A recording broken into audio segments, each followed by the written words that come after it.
మహాబుద్ధిః. ఓం మహాబుద్ధయే నమః. మహా అంటే గొప్పది, అనంతమైనది.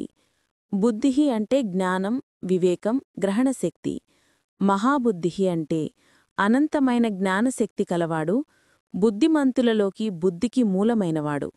భగవంతుడు అన్ని ప్రాణులలో ఉన్న బుద్ధికి కారణం. ఆయన బుద్ధి అనంతమైనది, ఎక్కడా ఆగిపోదు. అందుకే ఆయన మహాబుద్ధిః. ఈ నామాన్ని జపించడం వల్ల బుద్ధిశుద్ధి, వివేకం, సరైన నిర్ణయశక్తి కలుగుతాయి. విద్యార్థులు చదువులో, వృత్తిలో, సాధకులు ధ్యానంలో దీన్ని జపిస్తే శ్రేయస్సు కలుగుతుంది. వివరణ 1. ఆదిశంకర భాష్యం. భగవంతుడు బుద్ధిమంతుల కంటే ఎక్కువ బుద్ధిమంతుడు, అందుకే ఆయనను మహాబుద్ధి అంటాడు. 2. భగవద్గీత ఆధారం.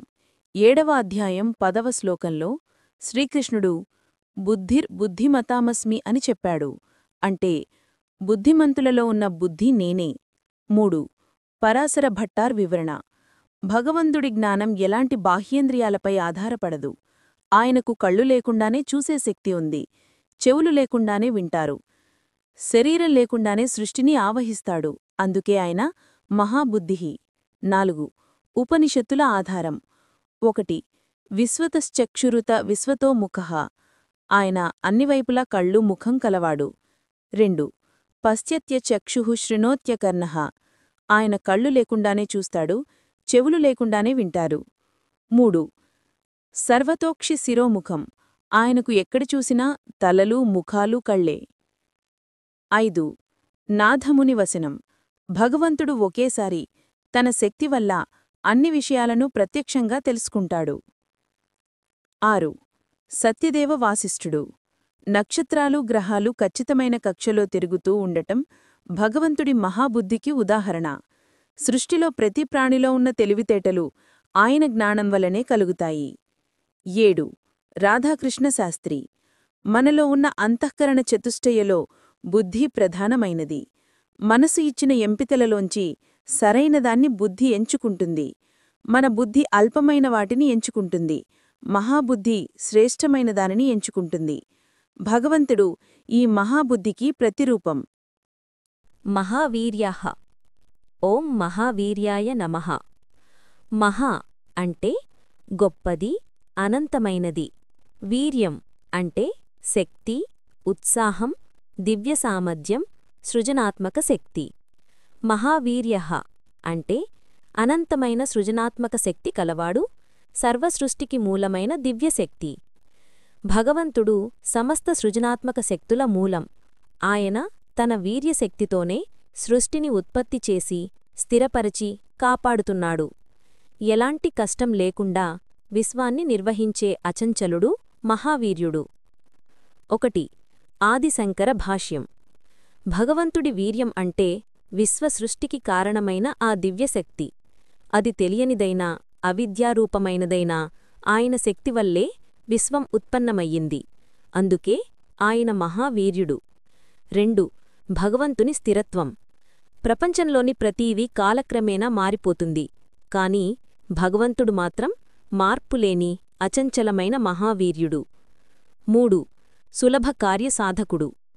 పువ్వు ఎలాంటి కష్టం లేకుండా సువాసన వెదజల్లినట్లే భగవంతుడు తన సృష్టి, స్థితిలయ కర్మలను ఎలాంటి శ్రమ లేకుండా చేస్తాడు.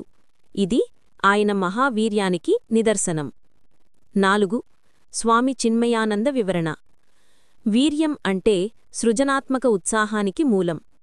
సృష్టిలో ఉన్న ప్రతి జీవి, ప్రతి క్రియకు ప్రేరణ ఇచ్చేది ఆ మహావీర్యుడు నారాయణుడే. 5. రాధాకృష్ణ శాస్త్రి వ్యాఖ్యానం. వీర్యం అంటే కఠినమైన లక్ష్యాన్ని సాధించే శక్తి. విశ్వాన్ని మూలప్రకృతి నుండి సృష్టించడం భగవంతుడి మహావీర్యానికి గొప్ప ఉదాహరణ. 6. ధర్మచక్ర వివరణ. వీర్యం ఉన్నవాడు తన ఇంద్రియాలపై పూర్తిగా నియంత్రణ కలిగి ఉండాలి. అలా చేస్తేనే ఆ శక్తిని ఇతరులకు ఉపయోగపడేలా చేస్తాడు. ఈ పరిపూర్ణత భగవంతుడిలో మాత్రమే ఉంది. అందుకే ఆయనను మహావీర్యుడు అంటారు. మహాశక్తిః. మహాశక్తయే నమః. మహా అంటే గొప్పది, అనంతమైనది. శక్తి అంటే శక్తి, సామర్థ్యము, బలము. మహాశక్తిః అంటే అనంతమైన శక్తి కలవాడు, సృష్టి స్థితి లయలకు మూలమైన పరమశక్తి. భగవంతుడు సర్వశక్తుల మూలం. సృష్టిలోని అన్ని బలాలు, అన్ని ఉత్సాహాలు, అన్ని సామర్థ్యాలు ఆయన మహాశక్తిలోంచే ఉద్భవించాయి. ఆయన ఇచ్ఛా, జ్ఞాన, క్రియాశక్తుల సంగమమే సృష్టి. 1. ఆదిశంకర భాష్యం. మహతీ శక్తిః సామర్థ్యం అస్యాస్ అస్తి. అంటే అసమానమైన శక్తి, అన్ని కార్యాలకు కావలసిన సామర్థ్యం భగవంతునికే ఉన్నది. అందువల్ల ఆయన మహాశక్తి. 2. పరాశర భట్టార్ వ్యాఖ్యానం. భగవంతుడు కేవలం జ్ఞానకారణమే కాదు, సృష్టికి కావలసిన పదార్థకారణమూ ఆయనే. ఆలోచన అంటే సెంటియంట్ కాజ్ మరియు వస్తువుగా మారడం అంటే మెటీరియల్ కాజ్ రెండూ భగవంతునిలోనుంచే ఉద్భవించాయి. 3. స్వామి చిన్మయానంద వివరణ. ఆయన మహాశక్తి ఎందుకంటే ఆయనలోనే శక్తిత్రయముంది. ఇచ్ఛాశక్తి అంటే సృష్టి పట్ల కోరిక, జ్ఞానశక్తి అంటే సృష్టి క్రమాన్ని తెలుసుకోవడం, క్రియాశక్తి అంటే ఆ సృష్టిని కార్యరూపంలోకి తేవడం. ఈ మూడింటి సంగమం వల్లే విశ్వం ఉద్భవించింది. 4. ఉపమానం. సాలిడు తనలోనుండే సాలీగూడును అంటే స్పైడర్ వెబ్ను నిర్మించుకున్నట్లు భగవంతుడు తనలోనే సృష్టిని ప్రదర్శించాడు. 5. సత్యదేవ వాసిష్ఠ వ్యాఖ్యానం. భగవంతుడి శక్తి అనేది మహాబలమూ మహోత్సాహమూ వంటిదే. ఆయన తన దివ్యశక్తిని ఎల్లప్పుడూ ప్రపంచహితానికే ఉపయోగిస్తాడు. సృష్టిలో ఎక్కడ చూసినా ఆయన మహాశక్తి ప్రతిబింబమే. మహాద్యుతిః. ఓం మహాద్యుతయే నమః. మహా అంటే గొప్పది, అనంతమైనది. ద్యుతిః అంటే తేజస్సు, కాంతి, ప్రకాశం. మహాద్యుతిః అంటే అనంతమైన దివ్యకాంతి కలవాడు, స్వప్రకాశమయుడైన భగవంతుడు. భగవంతుడు స్వప్రకాశమయుడు. ఆయన కాంతివల్లే సూర్యుడు, చంద్రుడు, అగ్ని, నక్షత్రాలు ప్రకాశిస్తున్నాయి. ఆ మహాద్యుతి మనలోని అజ్ఞాన చీకటిని తొలగించి జ్ఞానప్రకాశాన్ని ప్రసాదిస్తాడు. 1. ఆదిశంకర భాష్యం. మహతీ ద్యుతిః బాహ్యాభ్యంతర చ ఆస్యాస్తి. భగవంతుడు లోపల బయట అన్ని చోట్ల అపారమైన కాంతి కలవాడు. 2. వ్యుత్పత్తి. ద్యుత్తధాతువు అంటే ప్రకాశించు. ద్యుతిః అంటే ప్రకాశంతో విరాజిల్లువాడు. ద్యోతయిత అంటే ఇతరులను ప్రకాశింపచేయువాడు. అందువల్ల భగవంతుడు తనలోనూ సృష్టిలోనూ ప్రకాశాన్ని ప్రసరింపచేస్తాడు. 3. ఉపనిషత్ ఆధారం. స్వయం జ్యోతిః. బృహదారణ్యక ఉపనిషత్ 4:3-9. ఆయన స్వప్రకాశమే. జ్యోతిషాం జ్యోతిః. ముండక ఉపనిషత్ 2:2-9. అన్ని కాంతులలో కాంతి ఆయనే.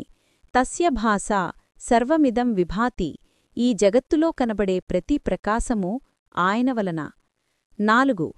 పరాశర భట్టార్ వ్యాఖ్యానం. భగవంతునికి ఏ కార్యానికి బాహ్య సహాయం అవసరం లేదు. ఆయన రూపంలో ఉన్న మహా తేజస్సే ఆయన స్వాతంత్ర్యానికి గుర్తు. ఈ తేజస్సు భక్తులలోని బాహ్య చీకటి అంటే అజ్ఞానం, దుఃఖం మరియు అంతర చీకటి అంటే మోహం, అవిద్య రెండింటినీ తొలగిస్తుంది. సూర్యుని తేజస్సు, రత్నాల కాంతి అన్నీ ఆయన మహిమ యొక్క చిన్న ప్రతిబింబాలే. ఈ తేజస్సు భక్తులకు మధురమైనది, శత్రువులకు భయంకరమైనది. నరసింహ అవతారం దీనికి ఉదాహరణ. 5. రాధాకృష్ణశాస్త్రి వ్యాఖ్యానం. విష్ణు సహస్రనామంలో మహాతో మొదలయ్యే 43 నామాలలో చివరి 6 నామాలు భగవంతుడి అధికారము, బలము, జ్ఞానము, వీర్యము, శక్తి, తేజస్సు అనే గుణాలను సూచిస్తాయి. ఈ గుణాల సమాహారమే ఆయన లీలామహిమను, మహామాయను చూపుతుంది. అనిర్దేశ్యవపుః. ఓం అనిర్దేశ్యవపుషే నమః. భగవంతుని రూపం మనిషి బుద్ధి, మాటలు, వర్ణనలకు అందదు. ఆయన శరీరం 5 భూతాలతో, భూమి, ఆప, అగ్ని, వాయు, ఆకాశంతో ఏర్పడినది కాదు. అది 6 మహాగుణాల వల్ల నిర్మితమైంది. జ్ఞానం, సర్వజ్ఞత, ఐశ్వర్యం, సర్వాధికారము, శక్తి, అపారశక్తి, బలం, అచంచల శక్తి, వీర్యం, అఖండ ఉత్సాహం, తేజస్సు, అపార ప్రకాశం. అందువల్ల భగవంతుని రూపాన్ని మనము కళ్లతో చూసి వర్ణించలేము. భగవంతుని రూపం బాహ్య కళ్లతో చూడలేము. జ్ఞానచక్షువుల ద్వారా మాత్రమే అనుభవించగలం. ఆయన సాక్షాత్ జ్ఞానస్వరూపుడు, కాంతిస్వరూపుడు, శక్తిస్వరూపుడు, భౌతిక వర్ణనల ద్వారా వివరింపశక్యము కానివాడు. శాస్త్రాధారం విష్ణుపురాణం 1.2.10 రూపవర్ణాది నిర్వచనాలకు అతీతుడు అని భగవంతుని గురించి చెబుతుంది. లలితా త్రిశతి యతతది అనిర్దేశ్య అనే నామం కూడా అదే భావమిస్తుంది. ఆదిశంకర భాష్యం ఇదం తదిటి నిర్వచించుటకు అసాధ్యం. తన స్వరూపాన్ని తాలే తెలుసుకుంటాడు. అందుకే ఆయన అనిర్దేశ్యవపుః అని శంకరుడు చెప్పారు. శ్రీమాన్నంటే శ్రీమతే నమః.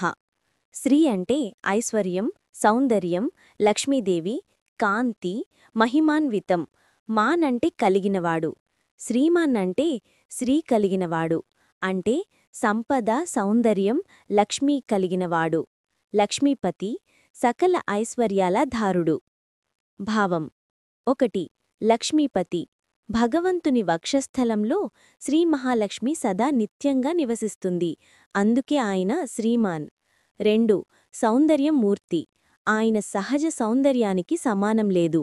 దివ్యాభరణాలతో మరింత మహిమాన్వితుడవుతాడు. 3. సకల ఐశ్వర్యయుతుడు. జ్ఞానం, శక్తి, బలం, ఐశ్వర్యం, వీర్యం, తేజస్సు అనే 6 మహాగుణాల సమాహార స్వరూపి. 4. సకల శ్రీ స్వరూపుడు. జగత్తులో కనబడే కాంతి, శోభ, అందం అన్నీ ఆయన కాంతి ప్రతిబింబమే. 5. శాశ్వత శ్రీధారి. మనుషుల సంపద క్షణికమైనది, కాని భగవంతుని సంపద నిత్యమైనది, క్షీణించని మహాశ్రీ. శాస్త్రాధారం 1. ఆదిశంకర భాష్యం ఐశ్వర్యలక్షణ సమగ్ర శ్రీ యస్య సహా శ్రీమాన్. దేవుడికి సంబంధించిన సమస్త దివ్యగుణాలు సమాహారంగా ఉన్నవాడు. 2. పరాశర భట్టారుల వ్యాఖ్యానం అనిర్దేశ్య వపుః తరువాత వచ్చినందున ఆయన శరీరాన్ని అలంకరించే దివ్యాభరణాల మహిమతో ఆయన శ్రీమాన్. 3. వాసిష్ఠ మహర్షి శ్రీ అంటే శోభాం, కాంతి. ప్రకృతిలో కనబడే సౌందర్యమంతా భగవంతుని మహిమ ప్రతిబింబమే. 4. ధర్మచక్రకర్తలు శ్రీ మరియు నారాయణుడు విడదీయరాని సత్యస్వరూపం. అమేయాత్మ ఓం అమేయాత్మనే నమః. మానే కొలిచుట, అంచనావేయుట. అమేయ కొలవలేని, అంచనా వేయలేని. ఆత్మ స్వరూపము, అంతరాత్మ. అమేయాత్మ అంటే తెలియలేని, అంచనా వేయలేని, గంభీరమైన స్వరూపము కలిగినవాడు. భావం 1. అనంత స్వరూపుడు. భగవంతుని ఆత్మను ఎవ్వరూ పూర్తిగా కొలవలేరు, అర్థం చేసుకోలేరు. 2. గాంభీర్య స్వరూపుడు. సముద్రం మధ్యలో నిలబడి దాని పరిమాణం చెప్పులేము, అలాగే ఆయన స్వరూపాన్ని బుద్ధి పట్టలేము. 3. 6 మహాగుణాల మూలాధారుడు. జ్ఞానం, ఐశ్వర్యం, శక్తి, బలం, వీర్యం, తేజస్సు అనే 6 గుణాల వలన ఆయన అవర్ణనీయుడు. 4. అంతర్యామి. జగత్తులోని సమస్త జీవులలో ఉన్న అంతరాత్మ. బయట నుండి వర్ణించలేము, కాని లోపల అనుభవించవచ్చు. శాస్త్రాధారం 1. ఆదిశంకర భాష్యం సర్వప్రాణిభిః అమేయా బుద్ధిః ఆత్మా యస్య సః అమేయాత్మ. భగవంతుని స్వరూపం, బుద్ధి ఎవ్వరికీ అందదు. 2. పరాశర భట్టారుల వ్యాఖ్యానం 6 మహాగుణాల కారణంగా ఆయన స్వరూపం మన బుద్ధికి అందదు. 3. సత్యదేవ వాసిష్ఠ మహర్షి మానే కొలవడం అని, అమేయ కొలవలేని అని చెప్పి సముద్రానికే ఉదాహరణ ఇచ్చారు. మహాద్రిధృత్ ఓం మహాద్రిధృతే నమః. పదార్థం మహా అంటే గొప్ప, విశాలమైన. అద్రి అంటే కొండ, పర్వతం. ధృత్ అంటే ధరించినవాడు. మహాద్రిధృత్ అంటే గొప్ప కొండలను ధరించినవాడు. భగవంతుడు 2 సందర్భాల్లో మహాద్రిధృత్గా ప్రసిద్ధుడు. 1. కూర్మావతారం. సముద్రమథనం సమయంలో మందర పర్వతాన్ని మథనదండముగా వాడినప్పుడు అది మునిగిపోకుండా తన వెన్నుపై ధరించినాడు. 2. గోవర్ధనగిరిధరణం. బృందావనంలో ఇంద్రుని వర్షం నుండి గోపికలు గోపాలులు గోవులను కాపాడుటకు చిన్ని కృష్ణుడుగా గోవర్ధనగిరిని తన చిన్నచేతితో ఎట్టి ఉంచినాడు. ఈ రెండు సందర్భాలు భగవంతుని భక్తరక్షణ పరమధర్మాన్ని స్పష్టంగా చూపిస్తాయి. శాస్త్రాధారం మహాద్రిధృత్ అంటే నిజంగా కొండను ఎత్తి ధరించినవాడు. మహాద్రిధృత్ అంటే కొండను ధరించగల శక్తి కలవాడు. ఈ రెండింటి మధ్య చిన్న తేడా తప్ప భావం ఒకటే.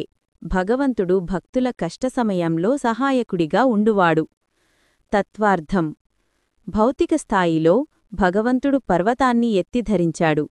ఆధ్యాత్మిక స్థాయిలో భక్తుడు పాల వంటి తన పవిత్రమైన హృదయాన్ని శ్రవణ మననాల ద్వారా మధించినప్పుడు మోక్షరూపమైన అమృతాన్ని పొందటానికి భగవంతుడు బలంగా నిలుస్తాడు. మనస్సు బుద్ధి భారాలు భక్తుని మనస్సులో కలిగే బాధా సందేహాలను కూడా భగవంతుడు తన కృపాశక్తితో మోసి రక్షిస్తాడు.